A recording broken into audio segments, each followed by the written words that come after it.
বিশ্বের বৃহত্তম railway station যেখানে একসাথে 44টি ট্রেন থামতে পারে। আপনি কি জানেন বিশ্বের বৃহত্তম রেলওয়ে স্টেশন কোথায় অবস্থিত?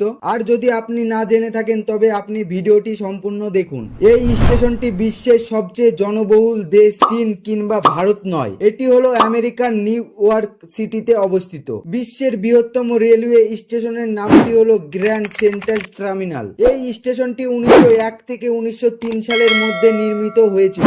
এই স্টেশনের নির্মাণের পিছনে একটি মজার গল্প হলো যে এটি তৎকালীন পেনসিলভানিয়ার রেল স্টেশনের সাথে প্রতিযোগিতার জন্য ডিজাইন করা হয়েছিল। এটি সেই যুগে নির্মিত হয়েছিল যখন কোনো ভারী মেশিন ছিল না। এই বৃহত্তম রেলওয়ে স্টেশনটি তৈরি করতে প্রায় 2 বছর সময় লেগেছিল। সেই সময়ে একটি আমেরিকা মিডিয়া রিপোর্ট অনুযায়ী এই রেলওয়ে স্টেশনটি এত বড় যে এটি তৈরি করতে প্রায় 10,000 পুরুষ একসাথে কাজ করতে হয়েছিল। তবে স্টেশনটি কেবল